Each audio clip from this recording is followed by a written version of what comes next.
Draft RKUHP turut mengatur soal perbuatan menyerang kehormatan atau harkat dan martabat Presiden dan Wakil Presiden. Ada ancaman pidana atas perbuatan tersebut yakni hingga 3,5 tahun penjara. Jika dilakukan melalui sarana elektronik, ancaman hukumannya lebih berat. Ketentuan soal ancaman hukuman 3,5 tahun penjara itu diatur dalam Pasal 218 RKUHP, yang berbunyi, Pasal 218(1), setiap orang yang di muka umum menyerang kehormatan atau harkat dan martabat diri Presiden atau Wakil Presiden dipidana dengan pidana penjara paling lama 3 tahun 6 bulan atau pidana denda paling banyak kategori 4. Penjelasan, yang dimaksud dengan menyerang kehormatan atau harkat dan martabat diri merupakan merendahkan atau merusak nama baik atau harga diri. 2. Tidak merupakan penyerangan kehormatan atau harkat dan martabat sebagaimana dimaksud pada ayat 1, jika perbuatan dilakukan untuk kepentingan umum atau pembelaan diri. Penjelasannya adalah yang dimaksud dengan dilakukan untuk kepentingan umum adalah melindungi kepentingan masyarakat yang diungkapkan melalui hak berekspresi dan hak berdemokrasi, misalnya melalui kritik atau pendapat yang berbeda dengan kebijakan Presiden dan Wakil Presiden. Sementara, bila penyerangan itu dilakukan melalui sarana elektronik, ancaman pidananya hingga 4,5 tahun penjara.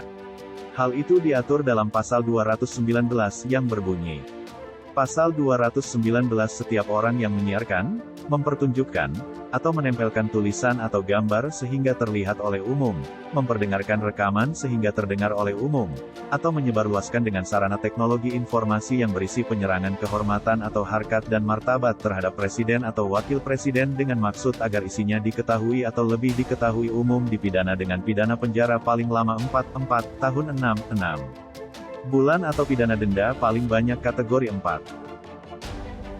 Meski demikian, kedua pasal tersebut merupakan delik aduan. Dengan kata lain, hanya Presiden dan Wakil Presiden yang dapat melaporkan.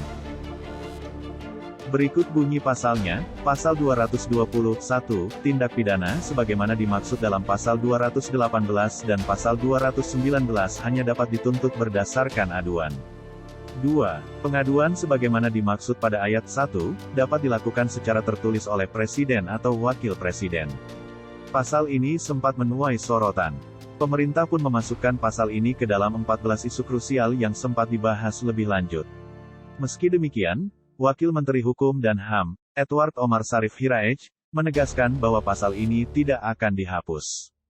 Menurut dia, aturan ini tidak bertentangan dengan putusan Mahkamah Konstitusi, MK. Sebab menurut dia, MK mengubah pasal tersebut menjadi delik aduan. Hal ini pula yang diatur dalam draft final RKUHP. Edi menambahkan, pihak yang tidak setuju dapat mengajukan gugatan uji materi lewat jalur MK. Pemerintah pun tidak mempermasalahkan bila banyak masyarakat yang menolak. Naskah draft RKUHP yang telah disempurnakan pemerintah ini telah diterima Komisi 3 DPR.